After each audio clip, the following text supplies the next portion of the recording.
Hey everybody, it's Kevin. Thanks for tuning in with me. If you're watching this after the fact, then if you were subscribed, you'd know when I was going live, right? Because I scheduled this yesterday, and you'd know. So all you got to do is hit the subscribe button, and then hit the little bell beside it if you're on YouTube. If you're on Facebook, I think there's a set reminder on there. But anyway, I enjoy doing these live things. They are nerve wracking for me a little bit because you never can tell what's going to go, if anything's going to go wrong. Like my camera quit a little earlier, but anyway, we'll get through it. So I'm broadcasting from high top my garage. I mean my warehouse. So anyway, no, thanks for tuning in. Those of you who are here, if you're here, say hello in the comments. I am watching the comments from time to time, and I'd love to chat with you. I'd love to answer any questions you have. I'd love to talk mixing. Even yeah, we can chat. Okay. Hey, let's see. I wanted to mention subscribe and ring the bell. And if you get a chance, share this. Just hit the share button. And if you want to hang out with some mixer peeps like us, and wanted to remind you also that there is a training that's up for until the end of this week. It's called the Shapes training. Basically, it's the building blocks of your mix, and I'll go over it just a little bit. But basically, there's 3 shapes in learning anything, really, at least. And I think this is original. I don't think I've heard this anywhere else. But the first shape is a triangle, and we talked about this last week. There's the shape of a triangle represents your processes, your systems, your templates, your presets. And I'm working really hard right now because I'm creating a templates course where I'm going to teach people how to create a template that they can just basically open up a template and get busy, because there's nothing worse for the creative mind than to have to think about what they're doing, right? That's why I teach when I'm mixing that you should, be analytical on a different day than you're being mixing, than you're being critical, I guess. So, but the triangle represents these templates. And like I said, I've been working on a template. I just created another one this morning for Superior Drummer, which is a really cool drum plugin. But the triangle represents that. And if you're learning anything and you want to be efficient at mixing and be good, you have to start to create these little templates, these things that you go to, that you start, these processes. And a lot of people might think that, no, I want to create, I want to be creative when I'm mixing. Well, I'll bet you that your favorite mixer, your favorite guitar player, your favorite drummer, your favorite anything starts from somewhere. And that somewhere that they start is experience. And this experience is what they've built into their templates, the presets, and things like that. So like a guitar player, if you hand a guitar player a guitar, they're going to go to a certain lick that they know, right? They're going to go to, if you ask them to play a solo, they're going to grab a certain guitar, a certain pedal, a certain amp.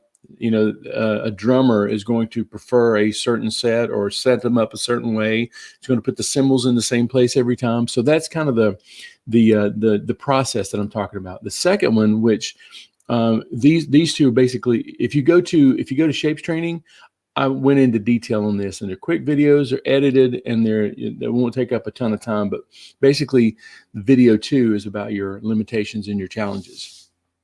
And you may not think these are important or that these are bad. Limitations are not bad, because limitations are the rules that we mix by. They're the rules that we play games by, that we challenge each other with. For instance, if you've got football, if you're watching football, there are certain rules. And what makes it fun is watching how the guys work within those rules of the game and still excel. On Mixcoach Member, we have challenges most every month. And one challenge might be to set up a template, or another challenge might be to mix in a different DAW than you're used to. Another challenge might be to mix with the template that you've created. It could be mix the song in an hour. It could even be mix the song in one pass, 2 minutes and 30 seconds. But these squares, these challenges, these boundaries that we have are actually make us better. I remember when I was in high school and the short amount of time that I did play football, my dad bought me some ankle weights. And these ankle weights are basically sandbags that you Velcro around your ankles, and they make your legs really heavy. That's a challenge, right? It's a challenge until you take them off and you don't have to work within that boundary of having sandbags on your feet.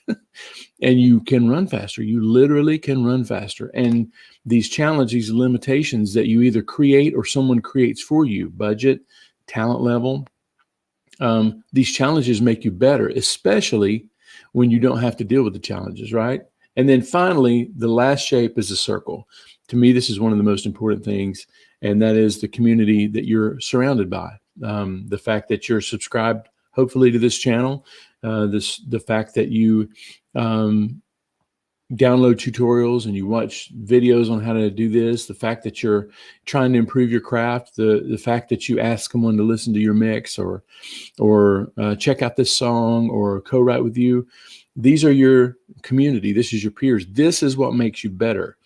And this is what also drives it, all these other building blocks. This is also what challenge you to create the limitations, to create the processes that you do. So it's real important that you do have a community. And so one of the things that is open this week, or one of the things, Mixcoach member is actually open this week.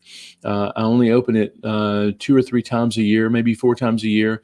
And I opened it back in March and now in July until July the 24th. Yeah, July the 24th at midnight. The doors are open, and there are a couple of things. And I see the comments up there, and we're going to go to that in just a second. Just want to finish this train of thought. When you join Mixcoach member this month, it's $27 a month, and if you go to mixcoachmember.com, there's a page there that tells you everything that you need to know. And so anyway, I want to tell you about the bonuses that I've got this week if you go ahead and sign up. I've got a course called Pro Tools Basics. If you're new to Pro Tools or you just want to know what's the minimum viable dosage, what's the least amount that you can know and be able to get around in Pro Tools, this course will absolutely cover that for you. Also, I've got a bundle of another course, which is rock mixing, where I take a song and it's a garage band that I take and I tighten up the drums, I tighten up the vocals, I even take Melodyne and create a harmony vocal. I create a new intro and a new outro in it. It's a good course. There's a lot of editing, a lot of mixing, and also bundled in that course is the Mixcoach, the comping and tuning, which is where I take 3 passes of a country song and I show you how I comp the vocals together, and then I'll show you how I tune them in a program called Melodyne, which is amazing. I used Melodyne for the last 2 days, and the more I use it, the more I love that program. So anyway, these 2 courses have that very deep dives into there. Okay, so that's not all. There's one more, and I told you I created a template. I am actually creating a template course, and I have created an hour and 15 minutes edited full of valuable information. Whether if you download my template, which I'm giving away my mixing template. So if you happen to use Pro Tools and you want to know what my template is and where I start from, this is the way to do it. It's not even for sale right now. It's actually a bonus for signing up for Mixcoach member. But there's a long video, and there's 2 templates that you can download right now. They're both in Pro Tools, but these will be different DAWs as we start to roll this thing out and really fill this program in.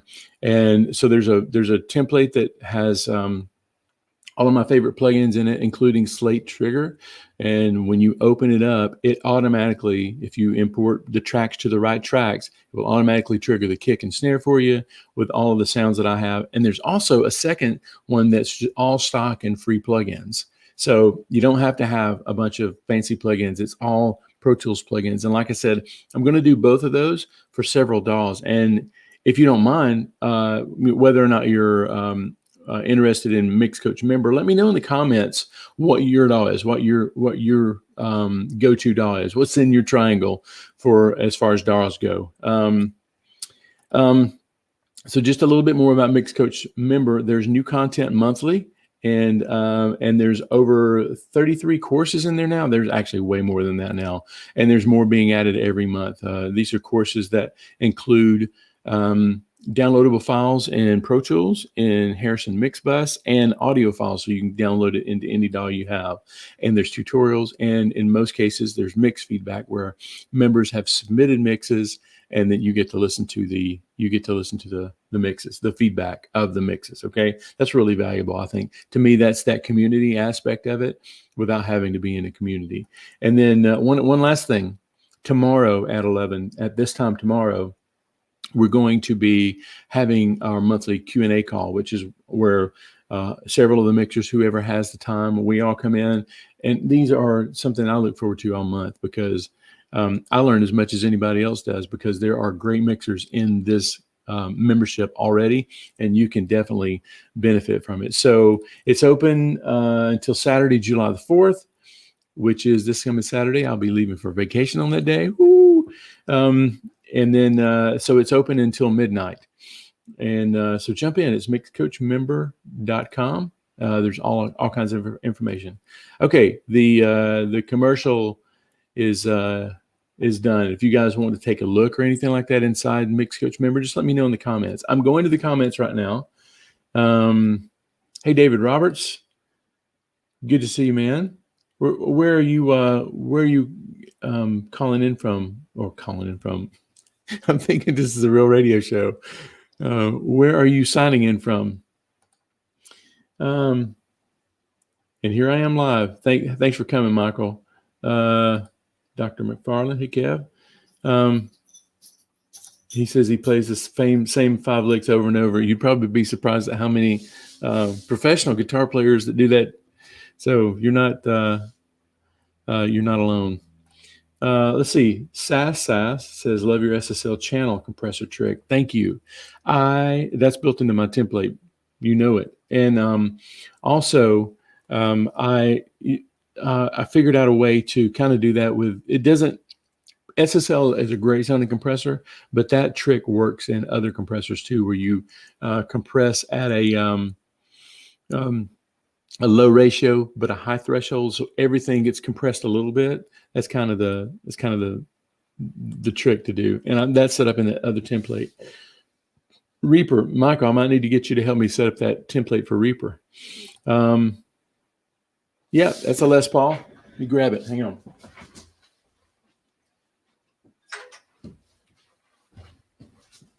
It is a Les Paul. I don't know if it's a real Les Paul. I don't think it is, because I got such a good deal on it, but it plays like a Les Paul, and it's and that's what mattered to me. So yeah, love the Les Paul. James Helliker, welcome to Nashville, or at the outlying areas. Andy Peck, how you doing, man? David Roberts says he's in Orlando. I've got friends in Orlando. Orlando, saying you're from Orlando is kind of like saying you're from Nashville. I'm actually in Murfreesboro. So what part of Orlando are you in, David? I've got friends that live down there. So anyway, hey, let's talk about, I was going to show you real quick. Some of you guys that are on this call are actually members of Mixcoach Member.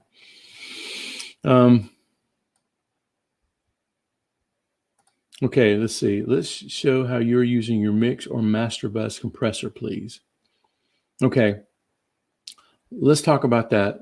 And do I call you Sass? Can you give me another name I can call you, Sass? Because I feel funny saying it that way. But you know what? I will, let me see if I can. And this is built into that template. The template course is not available right now, unless you sign up as a Mixcoach member, but I will tell you what I'm doing, okay? And it's not as complicated as you might think. Now, I think top-down mixing has been kind of the catchphrase lately, and that's something that I do believe in to a certain extent. I don't think that your mix bus compressor is going to change everything.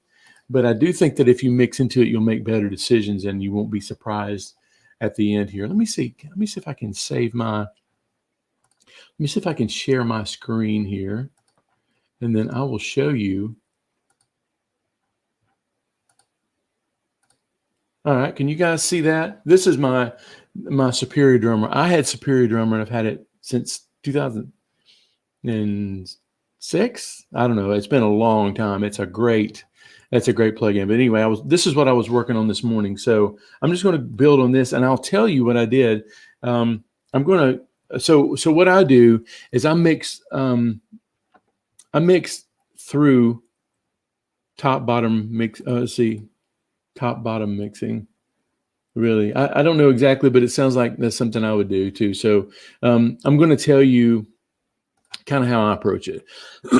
So I create these buses, and I run things through. Sorry about that. I run things through buses. Like, for example, all of my drums are running through a bus, which is just an auxiliary input. No matter what software you're using, I use that.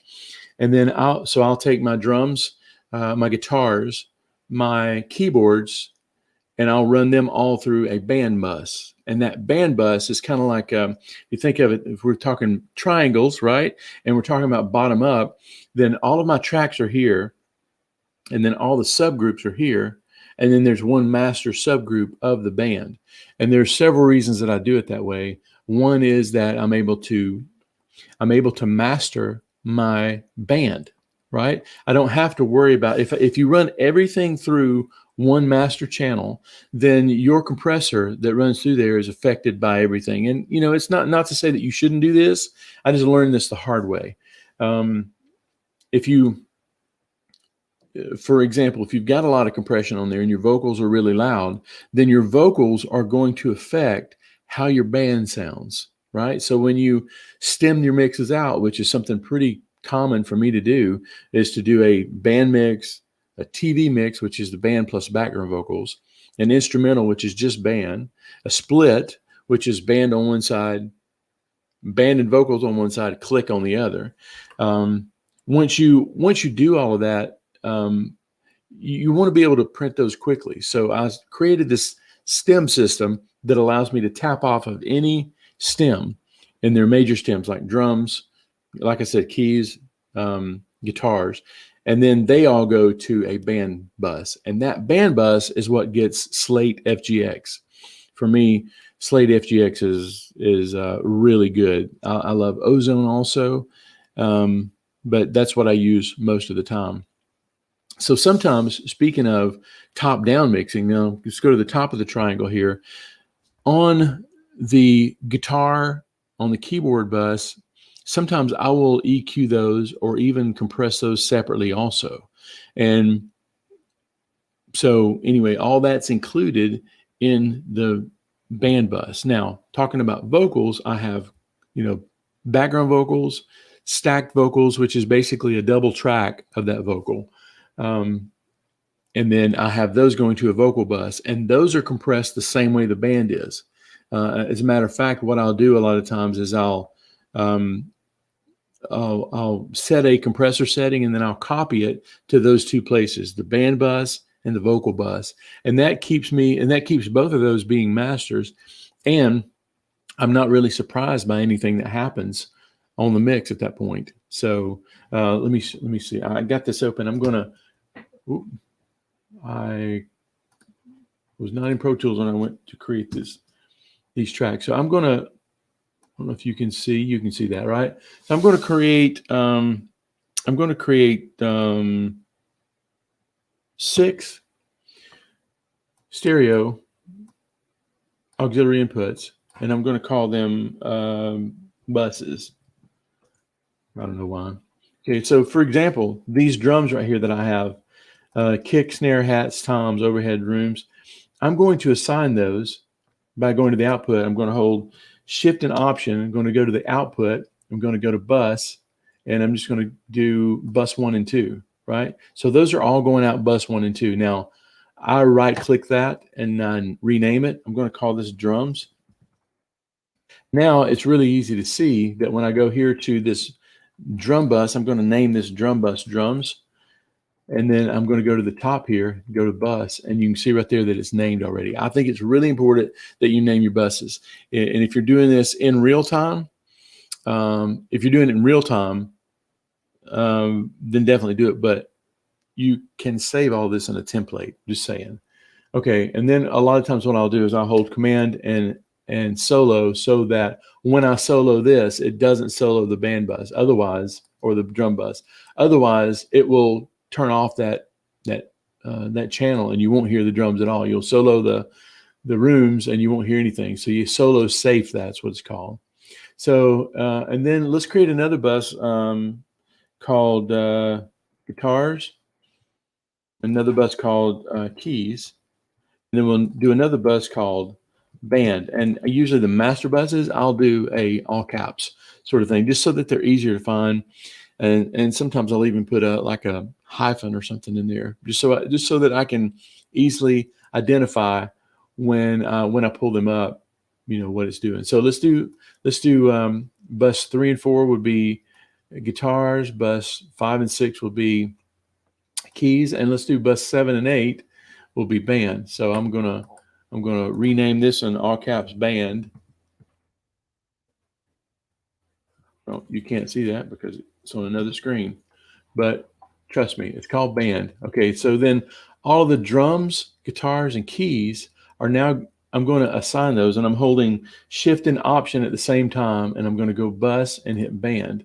Now this, and I'm going to solo safe all of these guys here too now, so that when I solo things in the tracks, like the kick, it doesn't get cut off at any point. So I can still solo that, and it's like the bus it's not affecting the way I mix it. So now in the band, a lot of times what I'll do, my EQ is pretty simple. I use the Mag EQ4 quite a bit. I'm going to pull this up here. This is from Plugin Alliance. The reason I'm using this is because my friend Steve Genowick told me about it. I was mixing at Capitol one time for Wayne Hahn and Ernie Haas's Signature Sound. And I said, hey, what does the late, he wasn't late at that time, Al Schmidt use on his master bus? And he said, I'll show you. And he was using the Night Pro, which is this in non plug-in form. It was hardware. And he basically boosted up here around 40K to give it some air. So if you're always cranking the top end, sometimes what you need to do is just go ahead and EQ everything. And then because if you add the same boost at every frequency, then you're going to get some comb filtering and you're going to overdrive some channels with sibilance. And so why not do it once, right? Do it once and one and done. He also bumps it up here around this low sub thing right here. And then there's another bump around 40. All the mid stuff is kind of not really factored in. I don't remember the exact settings, but it's something like this. Now this is basically a super and subsonic smiley face, right? It's like if you are ending up adding a smiley face curve to every EQ thing, why not do it one time? And then, and of course, this is built into my preset too. You don't have to have this EQ. You don't have to have this. You can do this with any good EQ, but I do like this one. This one seems like it's a little sensitive. I usually have to pull the level trim down a little bit because this will start to peak because you've got all that, some subsonic stuff and some supersonic stuff going on. You could very well do this with any graphic EQ or any kind of mastering EQ. And then typically what I'll do is I will go to either the Slate Digital FGX. Where's it at? There it is. This is a beast of a plugin for me. I usually don't use the compressor. I don't use it a lot. Sometimes I will, but I'm doing compression, beforehand. This guy right here though is pretty killer. Typically what I'll do on this is first hit constant monitoring.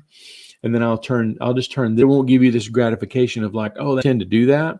It will not let you do that. It'll only let you hear the artifacts that's happening. So it's same thing with that I teach you to do with filters. Sometimes you do the same thing here. Push it beyond its limit and then pull it back about halfway, and usually that's good. And then when you hit this constant gain monitoring again, you can actually you hear the boost and level and everything. If you click the constant gain monitoring again, then you can really mess with this stuff and see what it's doing to the mix. Because if you don't use constant gain monitoring to begin with to set it, then you can't really, you just hear it as being louder. It's like the big shiny object in the room and you can't really tell what you did. Hit constant gain monitoring, mess with this stuff and see what you like it. A punch, sometimes I'll add, most of the time I'll leave it at 0. Sometimes if I feel like the low end needs a little bit more definition, sometimes I'll push it up a little bit. If I feel like the highs need to be, if I need, a little bit more bite in the top end, sometimes I'll mess with this. And and I'll make sure that this is still set to the session because I'm not dithering it down within the session. So if my session's at 24 bits, that's where this will stay too. So I usually don't mess with this too much. And honestly, it's not that big of a deal if it is, but I leave it whatever it is. Okay, so after I get everything set up, I'll turn this off. And a lot of times what I'll do too is I'll copy this. Let's just call this, that's the band bus.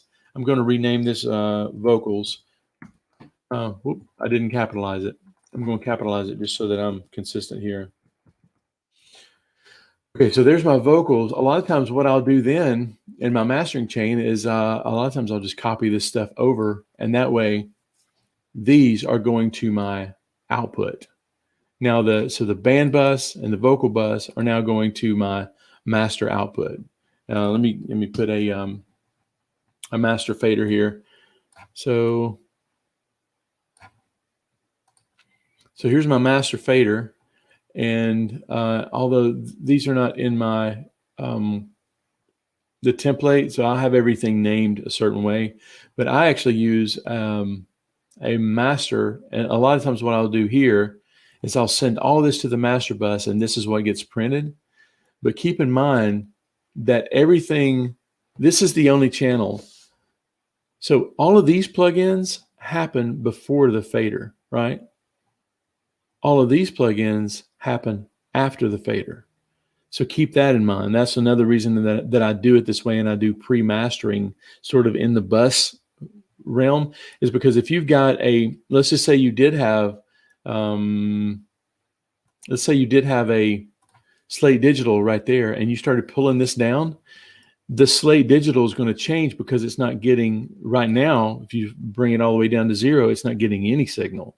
So as you can, we spend a lot of time trying to figure out that threshold and what sounds good and the attack time and all that stuff.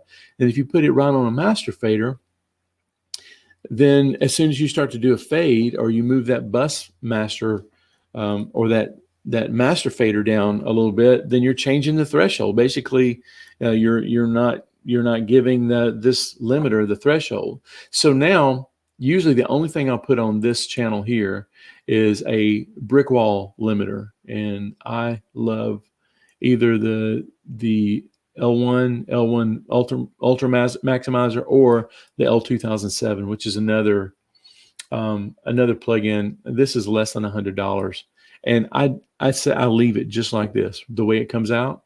Well, here's what I'll do. I'll pull this down 1 dB, half a dB to 1 dB, and that way you're peaking at 0. I mean, you're peaking at -1. So if you have somebody with say a subpar D to A converter, like whatever, if it's right at 0, it will tend to distort because of some science that I can't explain. So it's always good to keep your master level down just a little bit. So anyway, SAS. Did that answer your question? I hope it did. If not, be sure and comment there below. But this is the way my master fader goes.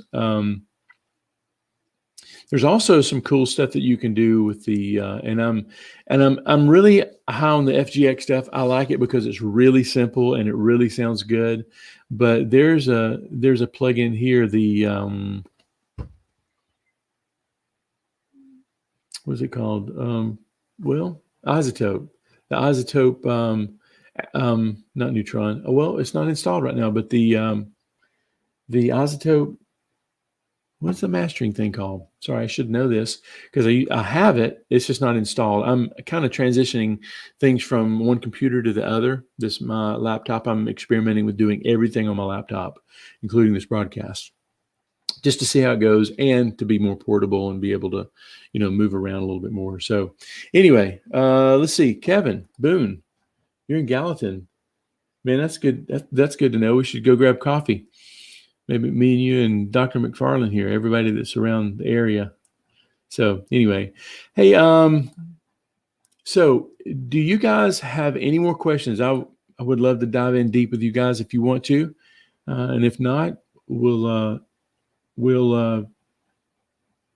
won't dive deep at all. So, but anyway, I did want to remind you one last time before we go. Mixcoachmember.com is open this week. I would love to have you as a member. I would love for you to be in this community. I would love to be able to prove to you that being in a community of mixers and having challenges to not only mix with challenges, like mix within the box, so to speak, but challenge you to create your templates, the way you mix, kind of form your style within Mixcoach Member. I know I've seen so many people come through, and I've got testimonials that I can show you. I won't show you today, but if you're on my email list, I'll send them to you. Testimonials of people that it's helped. I've been really proud of this community, and I'm proud to be a part of it. I'm proud to learn in this community as well as teach some stuff too. So anyway, if there are no more questions, anything you guys want to talk about, I'm an open book. So jump in. And if not, I'm going to end the broadcast, pick up my Les Paul, play a little bit, and maybe mess with Superior Drummer a little bit.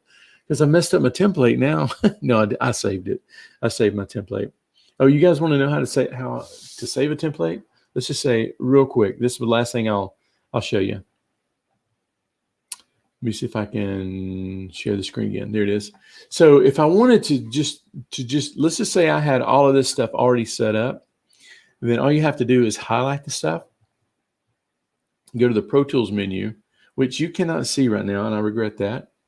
But if you go to the Pro Tools file, you can hit Save as Template. It's right there under the File menu. And when you hit Save as Template, it gives you this option here.